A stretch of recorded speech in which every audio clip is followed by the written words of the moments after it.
companheiras, olá companheiros, saudações petistas. Sejam muito bem-vindas e muito bem-vindos a mais uma edição do podcast Em Tempos de Guerra, a Esperança é Vermelha. Hoje é segunda-feira, dia 10 de maio. Eu sou Patrick e conduzo a conversa junto com vocês. No episódio de hoje, a gente vai escutar a companheira Natália Sena, da Comissão Executiva Nacional do PT, que fala do processo de compra por parte de Bolsonaro de apoio do Centrão, através de emendas parlamentares. A gente vai escutar um trecho do professor Boaventura de Souza Santos, no seminário sobre o socialismo na América Latina, organizado pela Fundação Perseu Abramo. E escutamos também o companheiro Lucas Rainer, da direção da UNE, que fala pra gente da possibilidade de parada das universidades federais.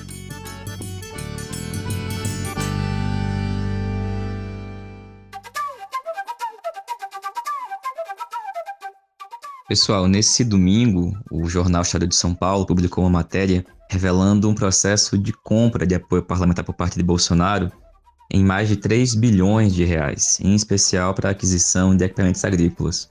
A matéria tem circulado e é sobre esse assunto que a gente escuta agora a companheira Natália Sena, da Comissão Executiva Nacional do PT.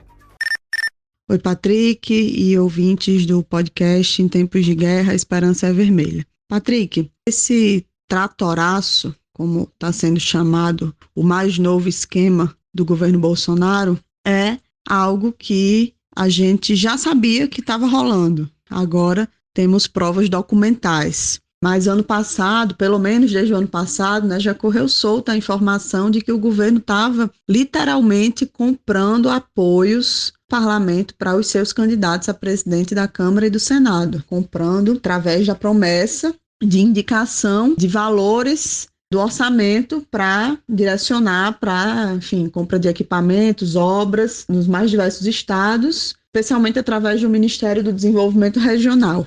Então, isso que está sendo chamado de tratoraço agora é a materialização desse chamado aluguel do Centrão, que é a destinação de, no caso, tratores, máquinas agrícolas, como benefícios para além das emendas parlamentares, Então, não se trata de emendas, a emenda é algo que todos os parlamentares têm, mas isso são fatias do orçamento da União, além das emendas, que o governo distribui utilizando-se de critérios troca de apoio, O famoso toma lá da cá, que Bolsonaro tanto falou que não faria. Já está fazendo, pelo menos desde a metade do ano passado, quando foi selado o seu casamento com o Centrão e quando a base de sustentação do seu governo passou a depender dessa turma altamente fisiológica e pragmática. E aí, Patrick, inclusive, é bom a gente entender que o que está sendo revelado agora é algo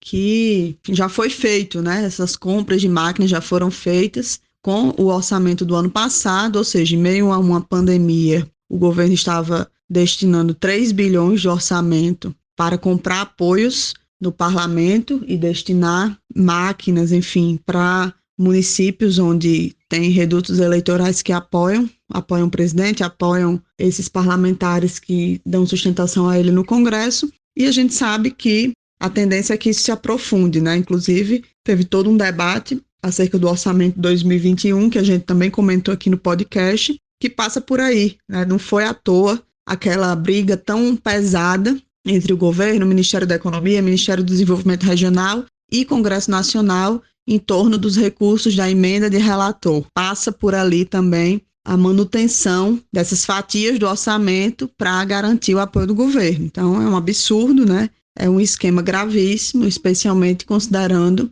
que o país passa por uma pandemia e que deveria, cada vez mais, os esforços, inclusive orçamentários, estarem sendo voltados para equipamento de hospitais, compra de vacinas, tudo mais. Mas não, O governo Bolsonaro resolveu investir grandes energias na compra da sua sustentação no parlamento. Obrigado, Natália. Pessoal, esse fim de semana aconteceu também mais uma etapa do seminário sobre socialismo, que está sendo organizado pela Fundação Perseu Abramo. E num deles teve a participação do professor Boaventura de Souza Santos. A gente vai escutar agora um trecho da fala do Boaventura, em que ele fala sobre os limites da atuação institucional e a necessidade da organização, da luta popular e da mobilização para derrotar os governos neoliberais aqui na América Latina.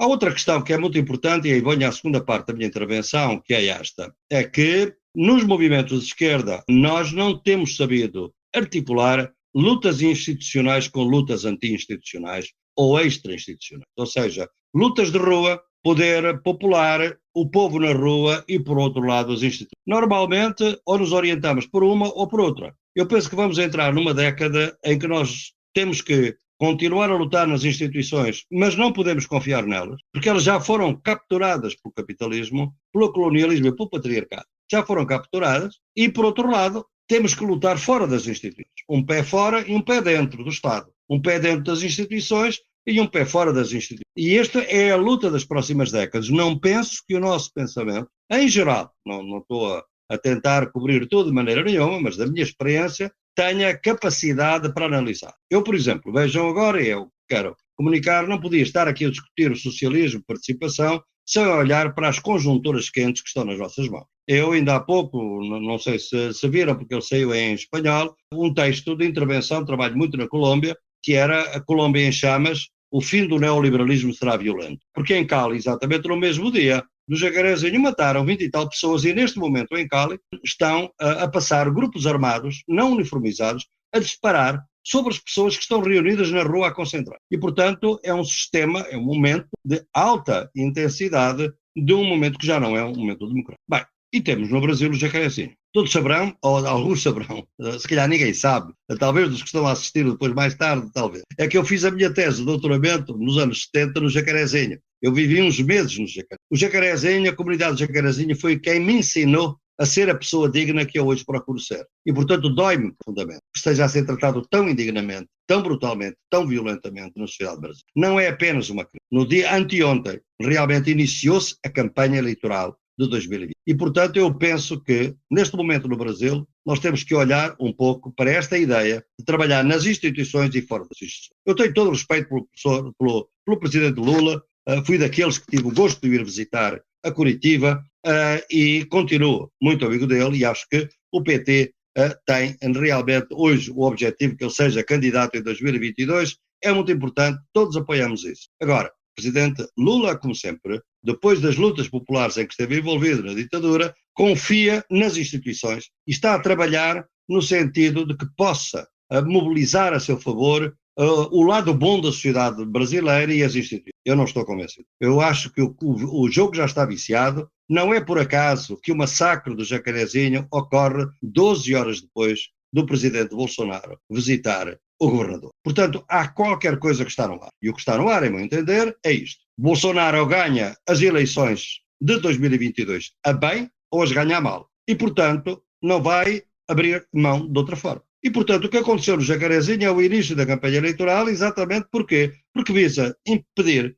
que a CPI vá para a frente, que o STF seja credibilizado. Portanto, qual é a conclusão que eu tiro disto como sociólogo que vou observando o que está a passar? É que realmente, neste momento, se não houver o povo na rua, se não houver mobilidade popular, mobilização popular nas ruas, apesar da pandemia, o que nós vamos ter é que nem a CPI dá em nada, nem a CPI pode produzir algum efeito, nem o STF conseguirá levar a cabo a sua missão, nem sequer, em meu entender, haverá provavelmente eleições justas e equilíbrios em 2022. Porquê? Porque o processo já está demasiado minado. Estamos a perder muitas vidas. Eu sei que os meus amigos todos e as minhas amigas me dizem, mas se nós viermos para a rua em condições de pandemia, como é que se pode vir para a rua? Há muitas formas de vir para a rua. Há muitas formas de organizar inovadoramente, mas eu penso que o movimento, o Brasil está, ao contrário de outros países da América Latina, da Colômbia, do Chile, por exemplo, está adormecido. Ou então as forças políticas não estão a querer vir para a rua, não estão a querer mobilizar porque têm medo das consequências, têm medo de perder vidas. Absolutamente correta essa análise. Agora estão a perdê-las.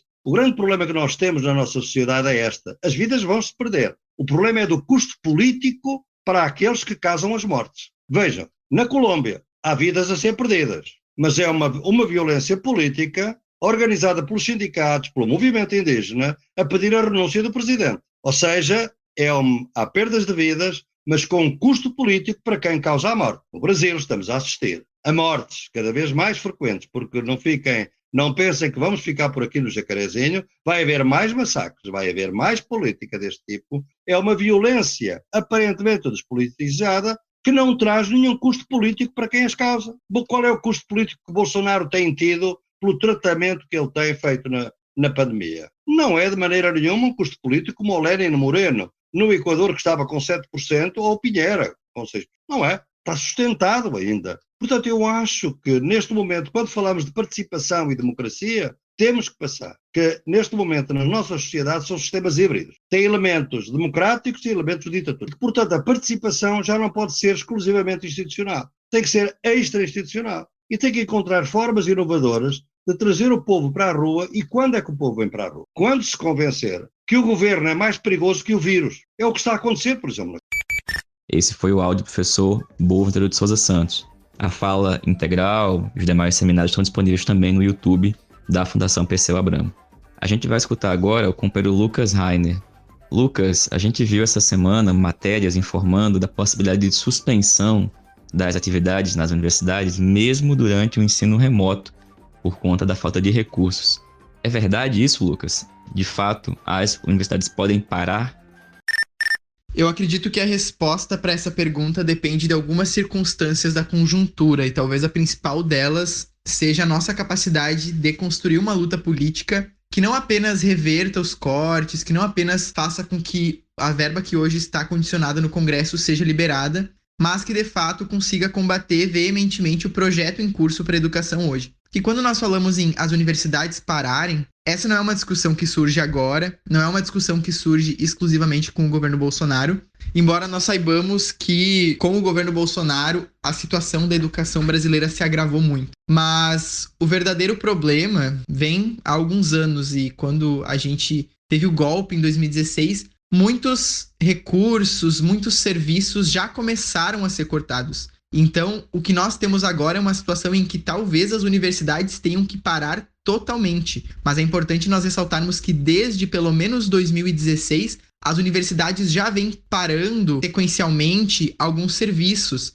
Nós tivemos cortes na assistência estudantil, nós tivemos cortes na pesquisa, nós tivemos corte em outros investimentos que são fundamentais para a manutenção e para a ampliação das universidades. Todos esses acontecimentos, esses cortes que vêm ocorrendo desde pelo menos 2016, e esse agravamento agora com o corte de 1 bilhão através dos 18% a menos em comparação a 2020 na lei orçamentária anual, trazem muitos prejuízos não só para o ensino, porque quando a gente fala em as universidades pararem, nós não estamos falando apenas das aulas pararem, que nesse momento inclusive estão ocorrendo de forma remota, mas nós estamos falando também da pesquisa, da extensão, da assistência estudantil, e o projeto do governo Bolsonaro para a educação superior é justamente a evasão e a exclusão. Nós observamos isso nos últimos episódios aí em relação à educação, na péssima condução que tem tido o Ministério da Educação, com os seus vários ministros que já transitaram por ali. Então, mais do que nunca é o momento do movimento estudantil conseguir construir uma resposta à altura,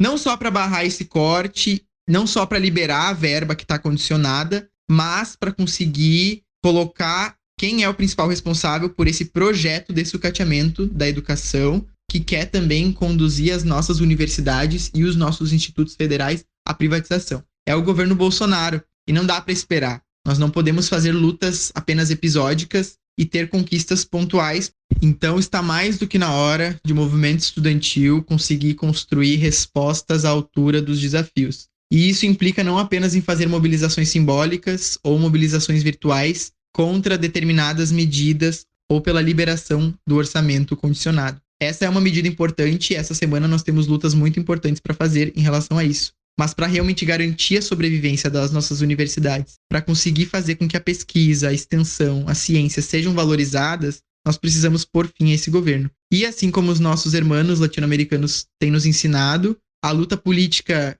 que de fato constrói resultados, a luta política que de fato mobiliza, a luta política que de fato amedronta os poderosos é a luta política na rua. Então, assim como os estudantes paraguaios, como os estudantes colombianos fizeram e têm feito, os estudantes brasileiros e todo o campo da educação, professores, trabalhadores da educação, precisam também construir uma resposta nas ruas contra esse governo, pela liberação do orçamento que está condicionado, mas também pela revogação da Emenda Constitucional 95 e contra o fim desse governo que tem um projeto de privatização e um projeto de sucateamento para a nossa educação pública. Então, respondendo à pergunta, as universidades podem parar? Bom, elas podem e isso vai depender exclusivamente da nossa luta. Assim como nos anos 90 nós vimos um grande período de precarização nas universidades públicas, na época do FHC, eram cursos noturnos que passavam a ser diurnos porque as universidades não tinham lâmpada, como a gente ouve muitos relatos de companheiros que viveram nessa época, estudaram nas universidades nessa época.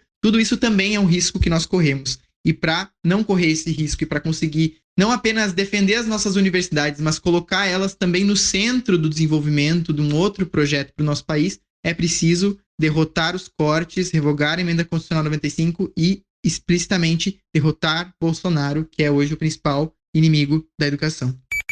Valeu, Lucas. Obrigado, companheiro. Pessoal, essa foi mais uma edição do podcast Em Tempos de Guerra, a Esperança é Vermelha.